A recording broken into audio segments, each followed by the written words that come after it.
मैं यहाँ डेंग साहब के पास इनसे मिलने के लिए आया हूँ। इनके वालिद मोहतरम यहाँ हैं, इनसे मिलने के लिए आया हूँ।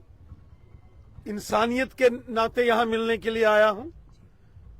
और जब मैंने यहाँ कल टेलीविजन चैनल्स में मीडिया भारतीय जनता पार्टी के पूर्व प्रदेश अध्यक्ष रविंद्र रैना जी, अभी तक शायद ही कोई नेता पहुंचा और रविंद्र रैना पहुंचे। 40 साल से पहले मेरे फादर साहब ने बनाया था। ये इनके फादर साहब किधर हो गया? ये फादर साहब एक भाई आपकी मदद करेंगे, कोई बात नहीं, कोई नहीं। इंसान जिंदा रहना चाहिए, एक मकान क्या 10 मकान खड़े हो जाते हैं ना। बिल्कुल बिल्कुल। सेहत तंदुरुस्त रहनी चाहिए। मेरे बेटे ने पाप किया, कोई नहीं, कोई पाप नहीं, किसी ने कोई पाप नहीं किया। लेकिन आज प्यार मिला कोई मुझे। पाप जम्मू नहीं, भाईचारा, नहीं क्यों नहीं, हिंदू मुस्लिम क्या भाईचारा। बात है, क्या बात मैं इसमें खुश हूँ। आज मेरा रोना यही है कि जम्मू वालों ने जो आज मुझे दिखाया, मैं उस खुशी में मतलब मेरे कोई आंसू बात आ नहीं गए। जनाब, ऐसी ये दुख नहीं, अब ये कल था, आज नहीं कोई दुख नहीं है, कोई शुक्रिया। कोई नहीं। एक मकान क्या 10 मकान बनेंगे जनाब। इंसान की सेहत ठीक रहनी चाहिए, इंसान की जान ठीक रहनी चाहिए, इंसान की जिंदगी रहनी चाहिए। तो एक मकान क्या 10 ऐसे मकान खड़े हो जाएंगे जनाब। कुलदीप जी है, हिंदू है, सब मुझे पता नहीं, मेरी कोई इनके क्या साथ नहीं, सब हिंदू मुसलमान सिख सब एक होते हैं। कुलदीप शर्मा जी ने आज 5 मरला का प्लाट अरफाज डैम को दिया है। मैं रजौरी पुंछ के दौरे पर था और मैंने वहाँ देखा कि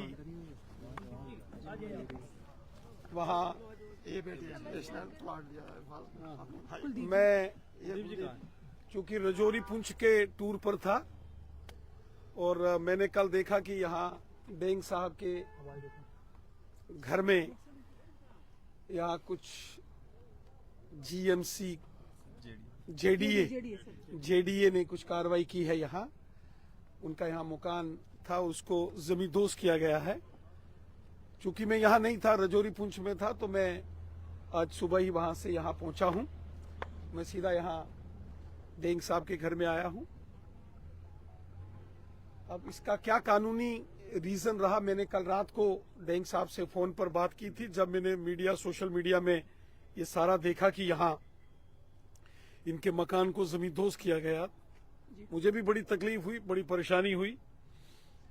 चूंकि हमारे प्राइम मिनिस्टर जनाब मोदी साहब ने हमेशा गरीबों के, आम लोगों के मकान बनाए हैं। प्रधानमंत्री आवास योजना, लाखों करोड़ों गरीबों के मकान हम बनाते हैं, हम गिराने वालों में से नहीं हैं। लेकिन जब मैंने यहाँ डेंग साहब का मकान गिरते हुए देखा, मुझे बड़ी तकलीफ हुई, परेशानी हुई।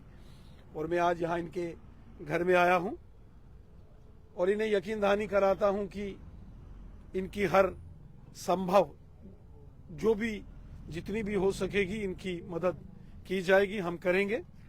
हम भी यहाँ आए हैं और मैं खासकर, ये हमारा जम्मू कश्मीर है, इसको जम्मू कश्मीर कहते हैं कि अगर किसी मुसलमान भाई का मकान जो है वो निस्ते नाबूद किया गया, वो जमींदोज हो गया, तो पड़ोसी हिंदू खड़ा हो गया, ये ले 5 मरले में तेरे को अपनी जमीन से गिफ्ट देता हूं।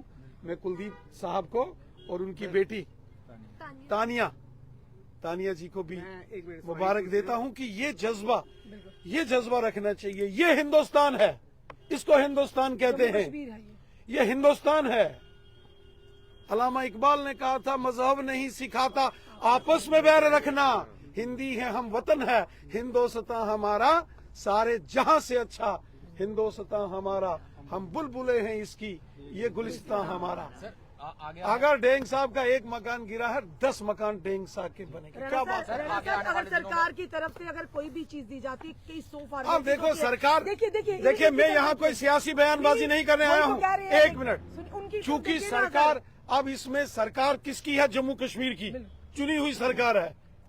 बुलडोजर लगा है तो कोई गवर्नर साहब ने बुलडोजर नहीं लगाया है। मैंने गवर्नर साहब से बात की है, गवर्नर साहब ने कहा कोई एलजी एडमिनिस्ट्रेशन की तरफ से बुलडोजर का ऑर्डर नहीं आया है।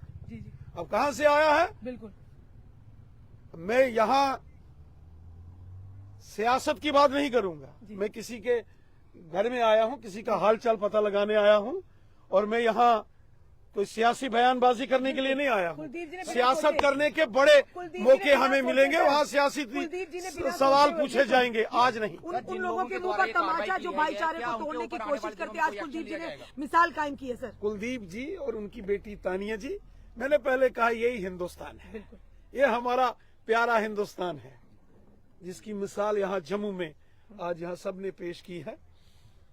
और यही तो हमारे मुल्क की पहचान इसी से है, यही हमारा हिंदुस्तान है।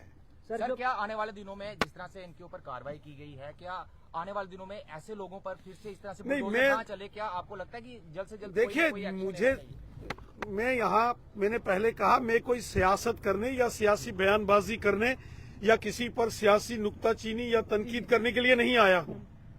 वरना अगर मैं हुकूमत से 10 सवाल पूछूंगा तो मैं पूछ सकता हूँ, लेकिन ये वक्त नहीं है सवाल पूछने का, ये वक्त नहीं है सियासत आपने करने का। वीडियो देखे होंगे सर। मैं किसी के तभी आप आज पहुंचे, देखिए किसी आप से मिलने हमेशा- के लिए आया। हमने वही कहा, आप हमेशा गरीबों के हमदर्द हैं, हर एक के साथ मैं साथ जम्मू में नहीं साथ था, अलबत्ता मैं कल ही पहुंचता, मैं रजौरी पुंछ में गया हुआ था। पर जिस तरह का कल सर व्यवहार किया गया, जैसे कोई बड़े क्रिमिनल के साथ किया जाता है कि उन्हें अंदर बंद कर दिया गया परिवार वो को हमने पूरे- देखा है, देखा ना उसको आपने उसके सर? देखने के बाद ही मैंने फौरन, आप डेंग साहब से बात करिए, मैंने फौरन इनसे टेलीफोन पर मेरी बात हुई इनसे, और हमारे दिल में भी तकलीफ हुई, दर्द हुआ।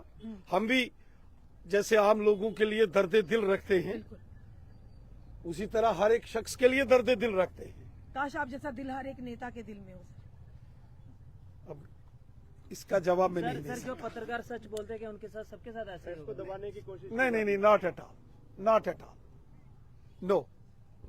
मैं इससे सर जर्नलिस्ट को कोई सर, आप- सिक्योरिटी प्रोवाइड जी। करवाई जाएगी? देखो मेरी बात सर, आप सुनिए, हमेशा हर एक की- ये सवाल आपको मेरे से नहीं बल्कि जम्मू कश्मीर की हुकूमत से पूछना चाहिए, बिल्कुल। इसका जवाब वो देंगे। उमर सरकार तो कहते थे जब आए तो उन्होंने बड़ा भाषण दिया था कि मीडिया को स्वतंत्रता होगी, मैं मीडिया को कोई इसमें- पूछता- आज मीडिया पर ही इस तरह से चीजें हो रही हैं। मैं यहाँ डेंग साहब जी।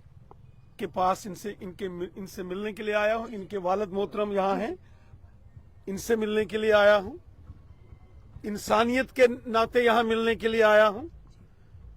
और जब मैंने यहाँ कल टेलीविजन चैनल्स में मीडिया